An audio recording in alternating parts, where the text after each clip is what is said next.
കഴിഞ്ഞ ദിവസമാണ് എമ്പുരാന്റെ നിർമ്മാതാവ് കൂടിയായ ഗോകുലം ഗോപാലിന്റെ വിവിധ ഓഫീസുകളിൽ എൻഫോഴ്സ്മെന്റ് ഡിപ്പാർട്ട്മെന്റിന്റെ റൈഡ് ഉണ്ടായിരുന്നത്.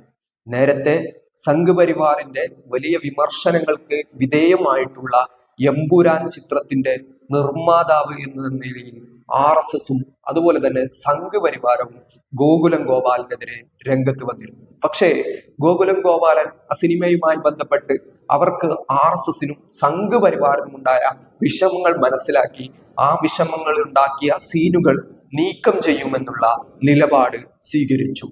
ഇതിന്റെ നിർമ്മാതാവ് കൂടിയായിട്ടുള്ള മോഹൻലാലിന്റെ ആന്റണി പെരുമ്പാവൂരും അത്തരം ഒരു നിലപാടാണ് സ്വീകരിച്ചിരുന്നത്. പക്ഷേ ഇപ്പോഴ് സംഘപരിവാരത്തിന്റെ സൈബർ ഹാൻഡിലുകൾ പറഞ്ഞത് പ്രകാരം തന്നെ ED അവരുടെ ചെന്നൈയിലെയും കോഴിക്കോടിലെയും ഓഫീസുകളിലാണ് കഴിഞ്ഞ ദിവസം റൈഡ് നടത്തിയത്. ഇന്നത്തെ പ്രധാനപ്പെട്ട സവിശേഷത എന്നുള്ളത് പൃഥ്വിരാജ് സുകുമാരന്റെ വീട്ടിലേക്കും അല്ലെങ്കിൽ പൃഥ്വിരാജ് സുകുമാരനുമായി ബന്ധപ്പെട്ട കേന്ദ്രങ്ങളിലേക്കും ഇൻകം ടാക്സിന്റെ അതുമായി ബന്ധപ്പെട്ട ഡിപ്പാർട്ട്മെന്റിന്റെ നടപടികൾ വരുന്നു എന്നുള്ളതാണ്.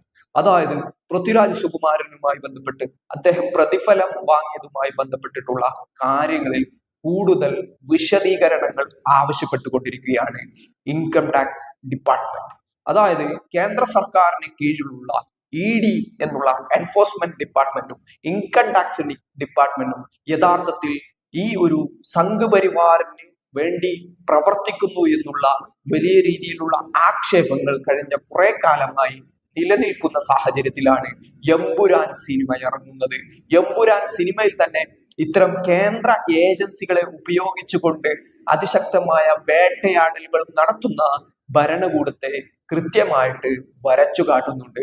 ഇപ്പോൾ ആ എമ്പുരാന്റെ നിർമ്മാതാക്കൾ കൂടി ഇത്തരം ഏജൻസികളുടെ നടപടികൾക്ക് വിധേയമായിരിക്കുകയാണ്. അഥവാ എമ്പുരാൻ സിനിമ അവർക്കുണ്ടായ പ്രശ്നങ്ങൾ, സംഘപരിവാറിനുണ്ടാക്കിയ പ്രശ്നങ്ങൾ മൂലം ഇതിന്റെ നിർമ്മാതാക്കളെയും സംവിധായകൻ കൂടിയായ പൃഥ്വിരാജ് സുകുമാരനെയും തേടി എൻഫോഴ്സ്മെന്റ് ഡിപ്പാർട്ട്മെന്റും ഇൻകം ടാക്സ് ഡിപ്പാർട്ട്മെന്റും എത്തിയിരിക്കുകയാണ് എന്ന് തന്നെയാണ്. അതായത് ഇവർക്ക് ഇഷ്ടമല്ലാത്ത, കേന്ദ്ര സർക്കാരിന് ഇഷ്ടമല്ലാത്ത, സംഘപരിവാറിന് ഇഷ്ടമല്ലാത്ത, RSSന് ഇഷ്ടമല്ലാത്ത ഒരു പ്രമേയവുമായിട്ട്, ഒരു സിനിമയുമായിട്ട് നിങ്ങൾ വന്നാൽ നിങ്ങളുടെ വീട്ടിലേക്ക്, നിങ്ങളുടെ ഓഫീസുകളിലേക്ക്, നിങ്ങളുമായി ബന്ധപ്പെട്ട ഇടങ്ങളിലേക്ക് ഈ കേന്ദ്ര സർക്കാരിന്റെ ഏജൻസികൾ വരുമെന്നുള്ള ഒരു പ്രഖ്യാപനമാണ്, ഒന്നും കൂടി ഊട്ടിയുറപ്പിക്കുന്ന സാഹചര്യമാണ് ഇത് ഉണ്ടാക്കിയിരിക്കുന്നത്.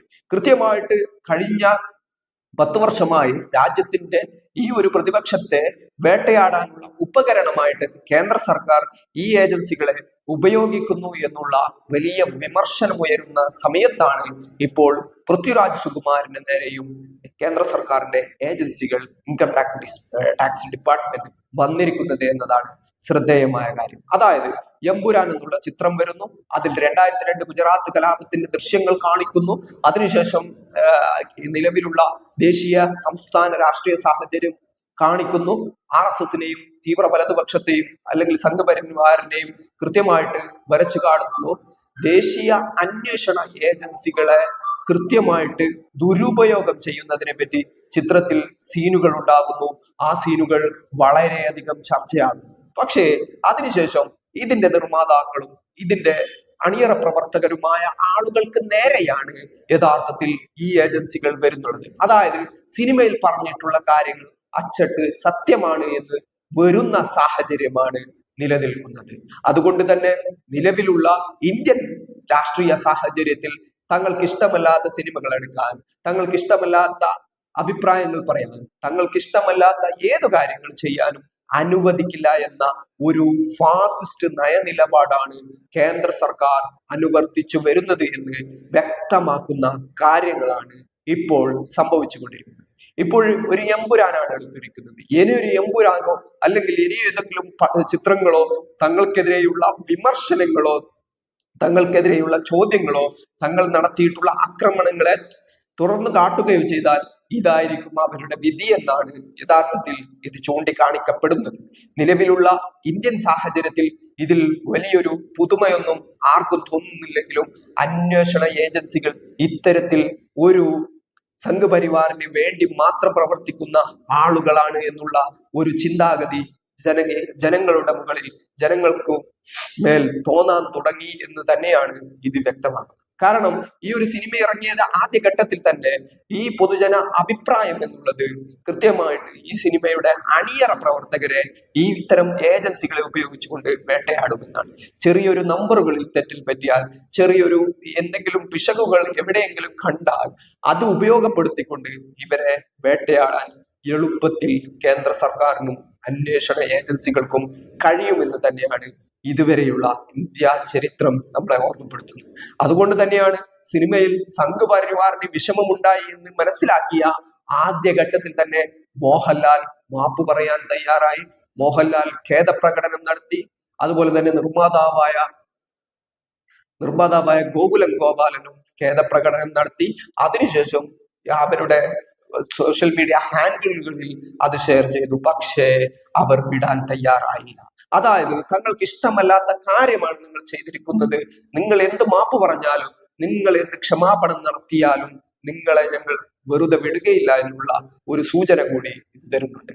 ഭാവി ഇന്ത്യയിൽ നിലവിലുള്ള ഈ ഒരു സാഹചര്യത്തിൽ അവർക്ക് ഇഷ്ടമുള്ള മാത്രം സിനിമകൾ എടുത്ത് അവർക്ക് തൃപ്തിപ്പെടുത്തുന്ന മാത്രം കലാസൃഷ്ടികൾ ഉണ്ടാക്കി മാത്രം മുമ്പോട്ട് പോകേണ്ട ഒരു സാഹചര്യമാണ് സൃഷ്ടിക്കപ്പെട്ടിരിക്കുന്നത് എന്ന് വ്യക്തമാക്കുന്ന കാര്യങ്ങളാണ് ഇപ്പോൾ സംഭവിച്ചു കൊണ്ടിരിക്കുന്നത്. പാർലമെന്റിൽ പോലും ഈ ഒരു ചിത്രത്തെക്കുറിച്ച്, എമ്പുരാനെ കുറിച്ച് ചർച്ചകൾ ഉണ്ടായി. അതുകൊണ്ട് തന്നെ സുരേഷ് ഗോപിയെ പറ്റി ജോൺ ബ്രിട്ടാസ് എമ്പുരാനിലെ മുന്നെയാണ് സുരേഷ് ഗോപി എന്നുള്ള പ്രസ്താവനകൾ പാർലമെന്റിൽ നടത്തി. അങ്ങനെയുള്ള സുരേഷ് ഗോപിയാണ് സൂചിപ്പിക്കുന്ന രീതിയിലാണ് ജോൺ ബ്രിട്ടാസ് അങ്ങനെ പറഞ്ഞത്. പക്ഷെ നിലവിലുള്ള ഇന്ത്യൻ സാഹചര്യത്തിൽ കൃത്യമായിട്ട് ഈ ഏജൻസികളെയൊക്കെ അവരുടെ താല്പര്യങ്ങൾക്ക് വേണ്ടി പ്രവർത്തിക്കാനുള്ള ഒരു ഉപകരണമാക്കി മാറ്റുന്നു എന്നുള്ള സൂചനകൾ ഒരിക്കൽ കൂടി പുറത്തു വരികയാണ്. പൃഥ്വിരാജ് സുകുമാരൻ നേരത്തെ തന്നെ സംഘപരിവാർ വിരുദ്ധത പ്രകടിപ്പിച്ചിട്ടുള്ള, തൻ്റെതായ പൊളിറ്റിക്കൽ നിലപാടുകൾ പലപ്പോഴും പ്രകടിപ്പിച്ചിട്ടുള്ള വ്യക്തിത്വമാണ്. അതുകൊണ്ട് തന്നെ വലിയ അനിഷ്ടമാണ് പൃഥ്വിരാജ് സുകുമാരന് സംഘപരിവാറുമായിട്ട് ഉള്ളത്, സംഘപരിവാറിന് പൃഥ്വിരാജ് സുകുമാരനുമായിട്ട് ഉള്ളത്. അതുകൊണ്ട് തന്നെ നിലവിലുള്ള ED റൈഡുകളും ബന്ധപ്പെട്ട ഇൻകം ടാക്സിന്റെ നടപടിക്രമങ്ങളും പൃഥ്വിരാജ് സുകുമാരനെ വരിഞ്ഞു മുറുക്കിക്കൊണ്ട് അദ്ദേഹത്തിന്റെ കലാസൃഷ്ടികളും തങ്ങൾക്കെതിരെയുള്ള അദ്ദേഹത്തിന്റെ നിലപാടുകളിൽ നിന്നും പിന്നോട്ടടിപ്പിക്കുക എന്നത് തന്നെയാണ് യഥാർത്ഥത്തിൽ ഇവർ ലക്ഷ്യം വെക്കുന്നതെന്ന് വ്യക്തമാക്കുന്ന സൂചനയാണ് ഇപ്പോൾ ഉണ്ടായിരിക്കുന്ന ഈ നടപടിക്രമങ്ങൾ എന്നുള്ളത്.